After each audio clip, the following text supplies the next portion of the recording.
Bueno, bienvenidos una vez más a Neognosis. Hoy vamos a hablar de una figura bastante interesante, a mi modo de ver por lo menos, y es que hoy conmemoramos la figura de Lev Davinovich Bronstein, más conocido como León Trotsky. Este era el nombre de su carcelero, por cierto, Trotsky, que durante su etapa como prisionero en Siberia le vigilaba, ¿no? Bueno, precisamente se cumplen ahora 80 años de su asesinato. O magnicidio. Pues si no lo sabéis, para que no lo sepa, un magnicidio es el asesinato de una persona importante, usualmente es una figura política o religiosa, y bueno, el magnicida, que es el asesino, suele tener una motivación ideológica o política y la intención de provocar una crisis política o eliminar un adversario que considera un obstáculo para llevar a cabo sus planes. En este caso, León Trotsky era un obstáculo para Stalin, ¿no? Que era el dirigente de la URSS en aquella época. Bueno, me parece muy interesante tratar esta figura histórica porque me parece clave en el siglo XX y además es clave también en la historia del comunismo. Pero ¿quién fue Trotsky?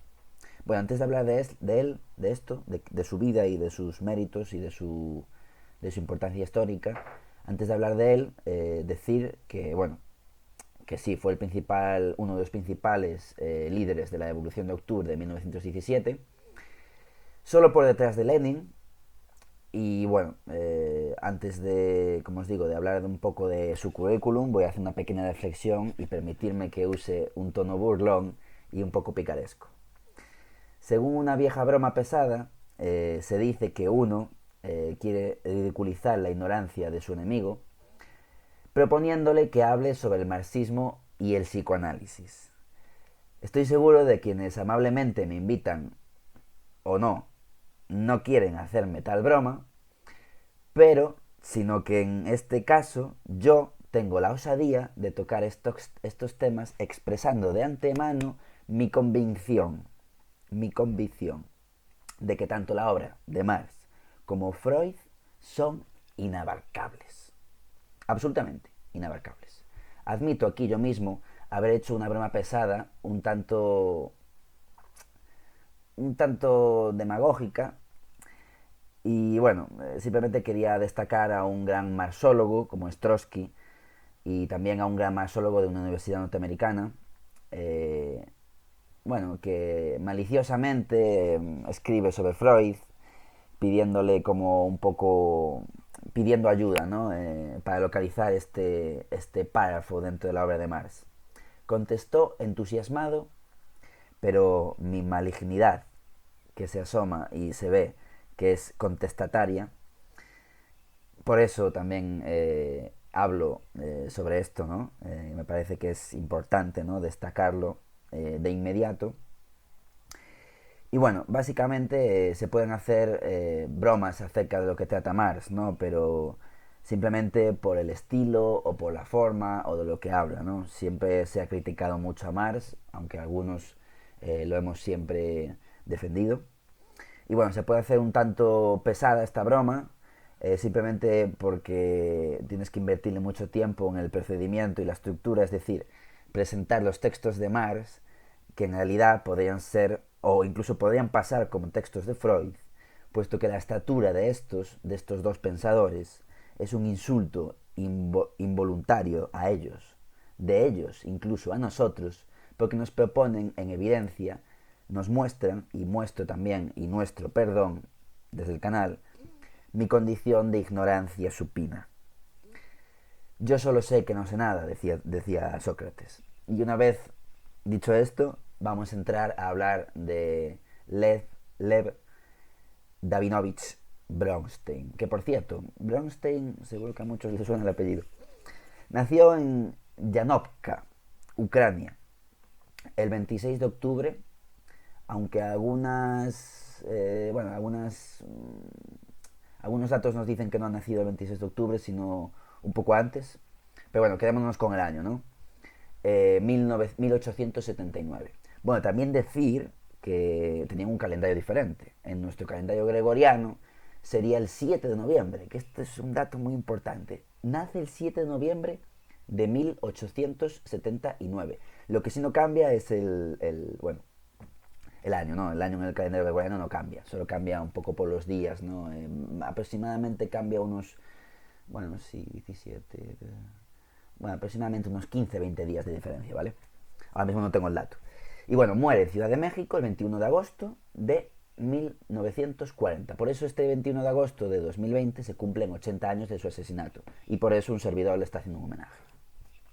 Más conocido como León Trotsky, este fue un político y revolucionario ruso de origen judío que, aunque inicialmente simpatizó con los mencheviques y tuvo disputas ideológicas y personales con el principal líder bolchevique Vladimir Lenin, Trotsky fue uno de los organizadores clave de la Revolución de Octubre y líder de la misma, en ausencia de Lenin, que se encontraba en el exilio en Suiza, siendo posteriormente enviado por los alemanes a Rusia en tren, le pagan el billete, con el objetivo de desestabilizar al gigante ruso durante la Primera Guerra Mundial, en el contexto de la Primera Guerra Mundial, del conflicto mundial, de la Gran Guerra.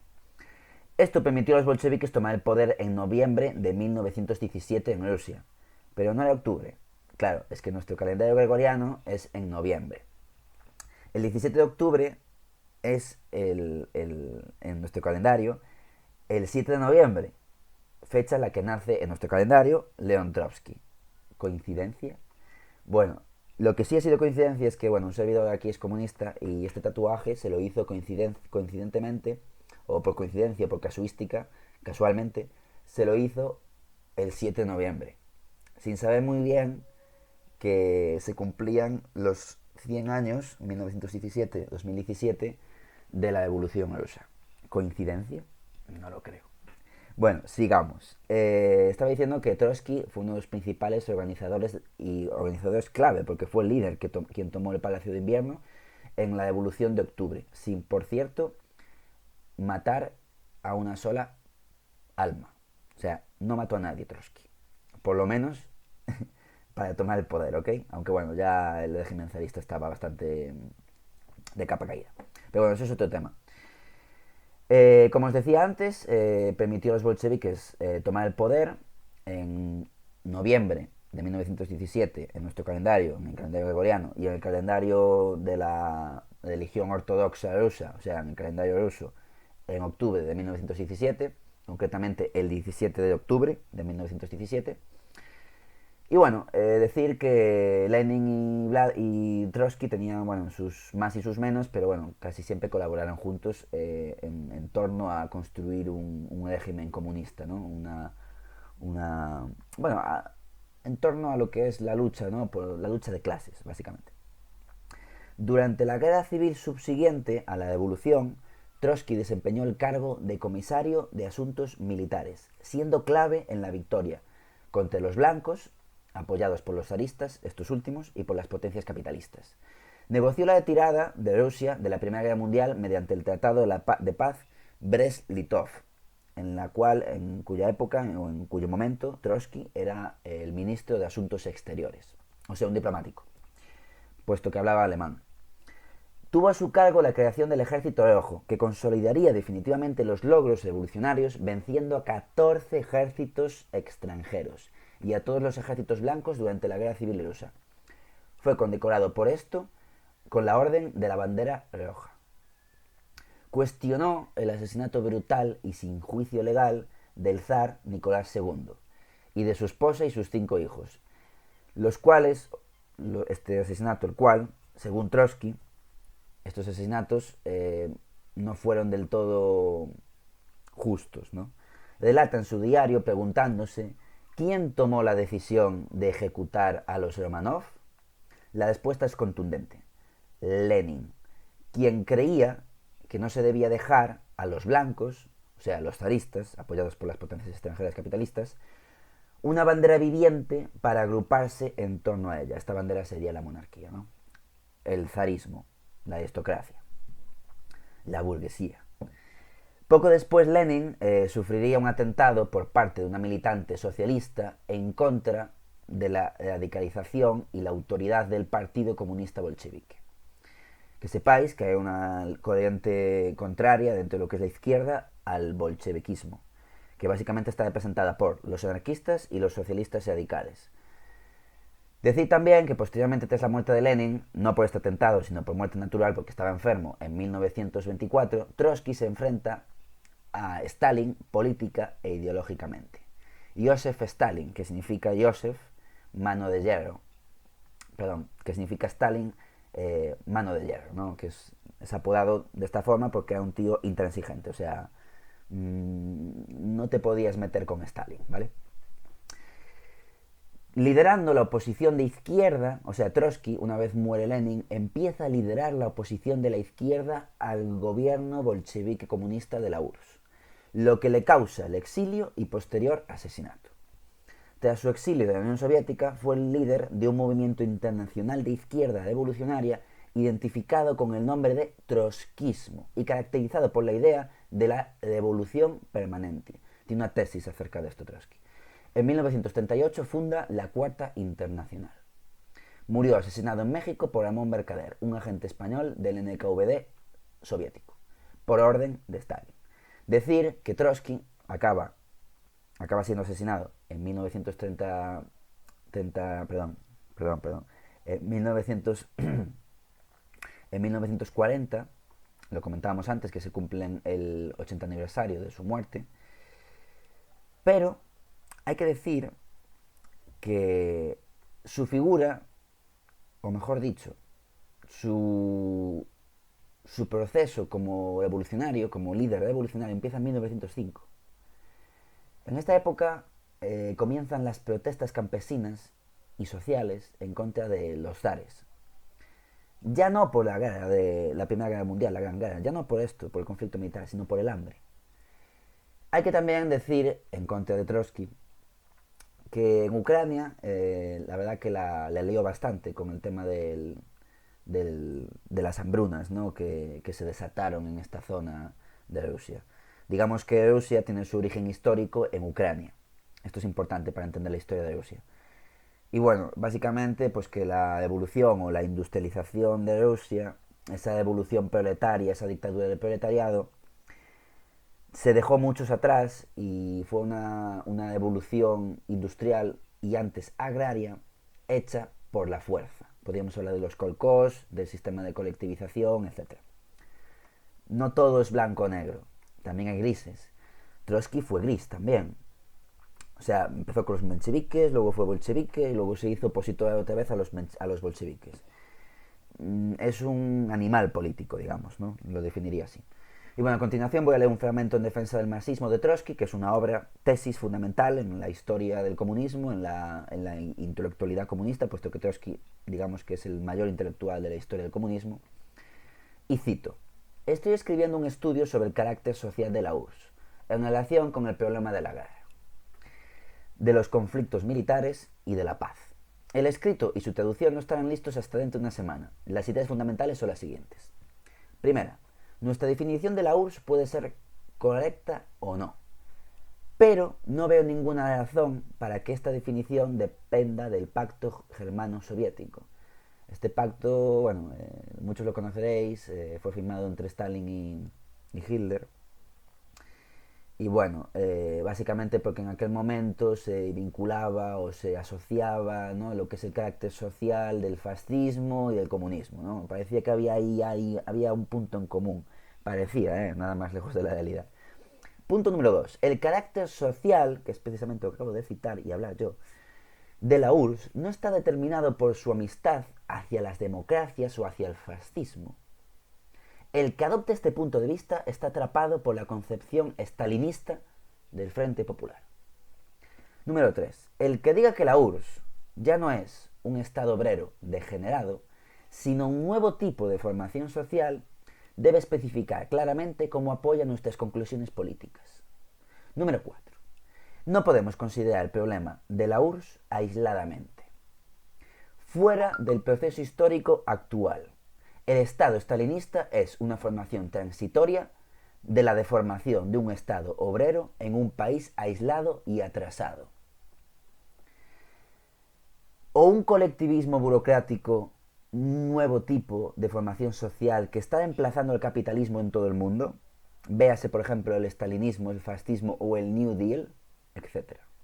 Él dice etcétera porque hay muchos más sistemas que están naciendo en esta época, ¿no? Sistemas económicos y políticos y sobre todo sociales.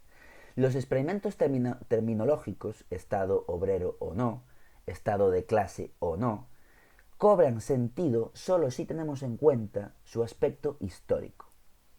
El que elige la segunda alternativa admite, por tanto, abiertamente o no, que se está extinguiendo todo el potencial evolucionario del proletariado.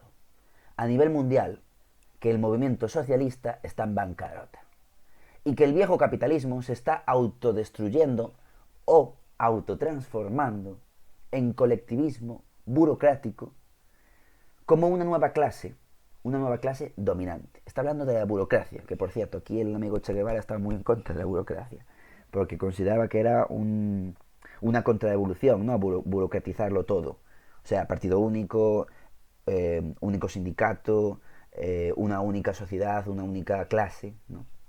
Estaba criticando ya esto Trotsky. De hecho, el Che Guevara también afirma, bueno, se dice, se cuenta, se le adjudica esta frase: yo soy trotskista, no soy fidelista. La enorme importancia, continúo, la enorme importancia de esta conclusión del colectivismo burocrático se explica por sí misma implica esta, en el sentido más amplio, el destino de la humanidad y del proletariado mundial, y se pregunta: ¿tenemos derecho para implicarnos simplemente por experimentos terminológicos en una nueva concepción histórica que está en contradicción absoluta con nuestro programa táctico y estratégico?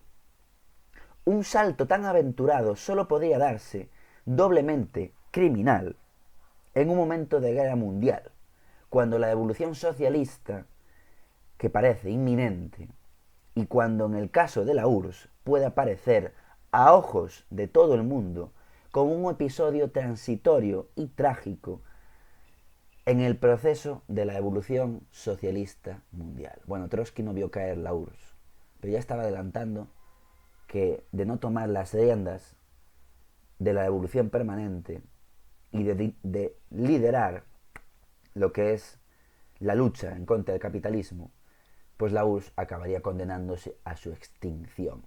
Esta es la base y la crítica y la diferencia principal que tiene Trotsky con Stalin. Stalin es un nacionalista y Trotsky no. Trotsky es internacionalista, quiere internacionalizar, quiere expandir, quiere que la evolución permanente triunfe en todo el globo. Desgraciadamente, esto no ha ocurrido. Muchísimas gracias por escucharme. Aquí tenéis a un servidor, Elom. Me encanta este tipo de temas porque realmente dan que pensar a uno mismo. O sea, Trotsky parece que escribe con una pluma profética, ¿no? Y parece que, bueno, a mí personalmente, yo soy de la rama trotskista, guevarista, internacionalista del comunismo. No soy nacionalista, nunca lo he sido. Tampoco soy independiente, tampoco soy divergente ni diverso. Simplemente me planteo y me cuestiono cualquier ideología, cualquier movimiento. No creo en las ideologías, aunque sí que creo que el comunismo a nivel sistema económico, político y social es la mejor alternativa. Pero como historiador debo ser neutral y me toca bastante la moral todo este tema porque realmente he escuchado muchas veces criticar a Trotsky. Desde el comunismo tradicional, ¿no? Desde la idea de la izquierda tradicional, ¿no? Incluso hoy en día los socialistas han abandonado la idea del comunismo utópico, ¿no? De todos somos iguales. Bueno, yo no hablaría de esto de la igualdad plena porque no existe, ¿no? A nivel natural no existe, a nivel genético no existe. Podríamos hablar de darwinismo social, podríamos hablar de muchas cosas, ¿no? Pero en realidad lo único que nos hace iguales es la muerte. Todos somos iguales ante la muerte, todos tenemos un cronómetro que va pasando, ¿no? El tiempo, esa medida tan que para un historiador es lo más importante, ¿no? Es la matemática, es la estadística, es la cronología, pero para un físico cuántico el tiempo no existe. Bueno, en fin, no me quiero perder en el bosque. Simplemente quería mencionar, ¿no?, que actualmente la izquierda ha perdido su esencia y deberíamos volver a los clásicos, ¿no?, de la izquierda, a Marx, a Lenin, a Trotsky, incluso si me apuras a Bakunin. ¿Por qué no? Podemos hablar de anarquismo sin ningún tipo de problema. Podemos hablar de anarquismo. El objetivo o los medios es el mismo, quizás no el fin, ¿no? El comunismo busca un sistema más justo, más igualitario, donde no exista la desigualdad, o que por lo menos se reduzcan estas desigualdades que son cada vez más grandes, que sean más pequeñas, ¿no?, buscando un equilibrio social, el equilibrio de John Nash, de John Forbes Nash, del que hemos hablado ya en Neognosis. Y sobre todo deberíamos de buscar consensos políticos, ¿no?, acuerdos. Ya os digo, podemos hablar de capitalismo, de marxismo, de comunismo, de anarquismo. Podemos hablar de Bakunin, como decía antes, pero también de otras figuras clave de la política, como yo que sé, pueden ser de Hegel, por ejemplo, maestro de Marx. Podríamos hablar de... Bueno, tengo pendiente, ¿no?, de hablar de... Ay, no me sale su nombre ahora mismo. Este comunista... Este comunista... sí, joder, este comunista italiano, ¿no?, teórico, intelectual, que tiene una famosa frase que dice: cuando hay un cambio de régimen entre el viejo y el nuevo mundo, aparecen los monstruos. Lo sabéis, estoy seguro que lo sabéis. Si lo sabéis, dadle a pausa y escribidlo abajo, por favor. Voy a dar 10 segundos para que lo penséis. Pero igualmente dadle a pausa, porque lo voy a decir en 10 segundos y quiero haceros pensar un poquito. Pistas: intelectual, comunista, teórico, italiano. La frase: entre el viejo mundo y el nuevo mundo surgen los monstruos. Podríamos hablar de Hitler, que surge entre el viejo mundo, el mundo de las monarquías, de los nacionalismos, y los nuevos mundos. Antonio Gramsci. Bueno, en referencia a Hitler, decir que si la gente buena no fuese tan, o fuese más participativa o más firme en sus convicciones que la gente mala, no existirían figuras como Hitler. Porque a Hitler le dejaron hacer. Le dejaron tomar Alsacia, Lorena, los Sudetes, le dejaron conquistar sin pegar un solo tiro, en un principio, Austria, aunque después hizo una limpieza, ¿no?, sobre todo ideológica. Ahí es cuando nace la concepción, ¿no?, de el campo de concentración, el exterminio nazi, el holocausto, ¿no? Ahí es cuando nace esa persecución política, aunque incluso ya nace antes. Incluso podríamos hablar del apartheid en Sudáfrica, más bien de la guerra de los Boers, donde se inventa, se realiza el primer experimento social en torno a los campos de concentración. Y bueno, quiero dejarlo aquí. Lancé esa pregunta al aire porque, entre otras cosas, no me acordaba de Gramsci. Tuve que pensar unos segundos, entonces estaba haciendo el lío, ¿no? No me gusta grabar con cortes, yo soy directo. Evidentemente muchas veces leo un poco, ¿no? Creo que es inevitable, ¿no? Uno no se puede meter todo en el meollo.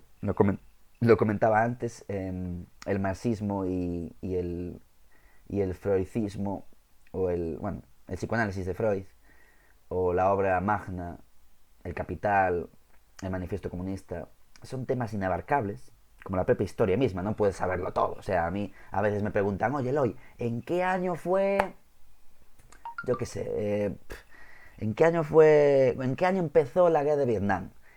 Pues evidentemente no lo sé. O sea, es que ya empieza con los franceses. O sea, vete tú a saber. Evidentemente los historiadores tenemos que saber fechas clave, ¿no?, como la evolución soviética, o de octubre, 1917, el descubrimiento de América, la evolución francesa, la evolución americana, la conquista de Granada. Tenemos que saber fechas clave, pero no lo podemos saber todo, es imposible. O sea, yo incluso hago esto de YouTube porque me gusta hacer este tipo de... Bueno, para mí es una masterclass, incluso para mí mismo. O sea, quiero decir, yo aprendo haciendo esto. Evidentemente no me puedo leer toda la literatura comunista porque no, sería inabarcable. Hay tantísimos teóricos y tanta gente que ha escrito acerca de esto que es inabarcable. Nadie puede saberlo todo. Pero sí que es cierto que la historia, por ejemplo, al ser multidisciplinar, a mí me obliga a saber un poquito de todo. Aunque también hay el dicho que dice: quien mucho abarca poco aprieta, ¿no? Y quien sabe de todo no sabe de nada. ¡Pum! Bueno, bendito sea YouTube y Google por ser el gurú, culturalmente hablando, de todos nosotros. Porque hoy en día no sabes nada y le preguntas a Google: Google, ¿en qué año? Código QR, una pintura de Picasso, código QR. Tú le sacas la foto y ya te cuenta el todo, te lo cuenta todo. No hace falta ni guía turístico, ni historia del arte, ni hostias. En fin, queridos camaradas, compañeros, suscriptores de Neognosis, espero que os haya gustado mucho este vídeo. Ha sido express, al toque y venga. Buen día a todos. Feliz verano 2020 en plena pandemia. Volvemos atrás, chavales. Yo no sé qué pensar ya de todo esto. Antes de despedirme voy a hacer una reflexión del coronavirus. En relación a las patentes de las vacunas. O sea, primero la anuncia... Bueno, es que primero creo que la primera de todas, si vais a la hemeroteca y buscáis información, es que el primer medicamento, el primer país que crea un medicamento en la lucha contra el coronavirus es Cuba, seguida de Rusia y China. Yo no sé quién va a ser el siguiente país, pero ya he leído que las autoridades sanitarias europeas tienen sus propios laboratorios con los que están trabajando y aseguran que la van a sacar pronto. Entonces, que como no se fían ni de los chinos, ni de los cubanos, ni de los rusos, pues que básicamente, como ha dicho Fernando Simón, la URSS, ¿no? La Unión Soviética, va a desarrollar su propia cura. Bueno, la Unión Soviética acabará volviendo otra vez, ¿no? Como en el capítulo este de los Simpsons, que ya hay memes a lo tomar por culo. Bueno, el caso.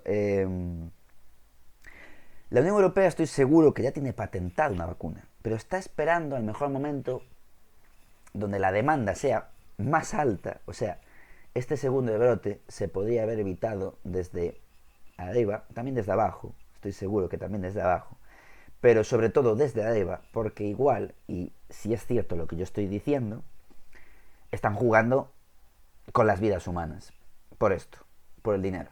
Están esperando al momento idóneo para vender la vacuna. Como las acciones, ¿no? En plan, a que suba la bolsa, a que suba la demanda, a que suba el precio y, claro, forarse. Bienvenido al mercado, amigos. Hasta pronto. Próximos vídeos.